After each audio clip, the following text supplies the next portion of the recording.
Hello viewers, আসসালামু আলাইকুম। সবাই কেমন আছেন? আশা করছি যে যেখান থেকে আমার এই ভিডিওটা দেখতে পাচ্ছেন প্রত্যেকে ভালো আছেন।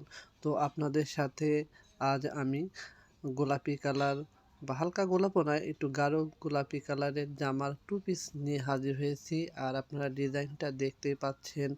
এখানে আমি গলার ডিজাইনই প্রথমে আপনাদের দেখিয়ে দিচ্ছি এবং গলার ডিজাইনে ফুল পাতা অসম্ভব সুন্দর। এখানে 3 রকমের সুতা, 4-5 রকমের সুতা ইউজ করা হয়েছে। আর ফুলের জন্য সাদা, হালকা গোলাপ এবং কমলা কালার ইউজ করা হয়েছে। পাতার জন্য জলপাই সাইজের সবুজ করা হয়েছে। আর জামাটা খুবই সুন্দর। আপনাদের সম্পূর্ণ জামাটাই আমি দেখিয়ে দিচ্ছি। এটা হচ্ছে জামার গলা এবং নিচের দিকে আপনারা দেখতে পাচ্ছেন মাঝখানে বড় বড় ফুল। আর এটা হচ্ছে নিচের অংশ, যেটা খুবই একটা ভারী। আর প্রত্যেকে জামার ঝুল আপনার অনেকটাই খুবই বেশি, 26 থেকে 30, যাই যতটুকু নেয় সেই জন্যে আমি করা হয়েছে। এটা একটা অর্ডারের কাজ ছিল, সেই কাজটাই আমি আপনাদের সাথে শেয়ার করছি। আর সুতাগুলা আপনার সুন্দরী সুতা বলি আমরা, অনেকে লাচ্ছি সুতা বলে।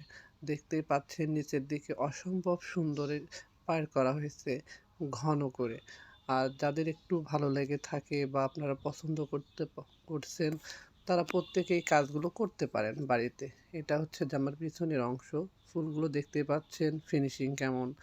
আর কাজগুলো দেখে আপনাদের একটু হলেও যদি ধারণা আসে তাহলে আপনারাও করতে পারেন। আর যদিও ফোনের কালারের কারণে একটু কালার কম্বিনেশন হচ্ছে, তো যাই হোক, এটা হচ্ছে হাতার অংশ। হাতাটা আমি আলাদা করে নিয়েছিলাম, সেটা আপনাদের সাথে শেয়ার করছি। আর হাতার লম্বালম্বিভাবে করা হয়েছে ফুলটা, দেখতেই পাচ্ছেন।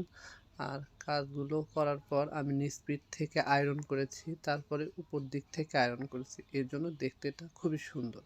এটা হচ্ছে ওড়না, আর ওড়নাটা খুবই গর্জিয়াস হয়েছে। ওড়নার চারপাশে এরকমভাবে জামার সাথে ম্যাচিং করে কাজ করা হয়েছে। আর সাথে তো দেখতে পাচ্ছেন যে সাদা রঙের কাপড় দিয়ে পাড় করা হয়েছে। আর সাথে আমরা কুশি কাটা করেছি যাতে দেখতে একটু ভারী হয় কাপড়টা, বা ওড়নাটা একটু ভারী হলে পরতে সুবিধা হয়। এটা হচ্ছে সম্পূর্ণ যে দেখতে পাচ্ছেন এটা এক অংশ, যদিও ভাঁজ করা হয়েছে। আর এখানে হচ্ছে নিচের অংশ, অর্থাৎ 2 পিঠ একত্রে জোড়া করে দেখানো হচ্ছে। আর কুশি কাটা তো দেখতেই পাচ্ছেন যে কীভাবে করা হয়েছে। আর এই কাজগুলো করার পরে অতি যত্ন সহকারে আপনার আয়রন করতে হয়, করলে পারে কাজটা অনেকটাই ফিনিশিং আসে। যাই হোক, আপনারা দেখতেই পাচ্ছেন যে কাজটি কেমন হয়েছে। অসম্ভব সুন্দর কাজ। আপনাদের কাছে আরেকটা একটু আমার দাবি থাকবে, যদি আমার এই ভিডিওটা দেখে প্রত্যেকেই যদি একটু হলেও অনুপ্রেরণা হয়ে লেগে মানে অনুপ্রেরিত হয়ে থাকেন বা কাজের ধারণা এসে থাকেন। আজকাল সবাই কাজ পারে। তো যদি আপনাদের কাজটি ভালো লেগে থাকে অবশ্যই আমার এই চ্যানেলটিকে সাবস্ক্রাইব করবেন এবং শেয়ার করবেন। এবং পরবর্তী ভিডিওর জন্য তো আপনাদের সাবস্ক্রাইব করতে হবে। তো যাই হোক, আর বেশি কথা বলবো না।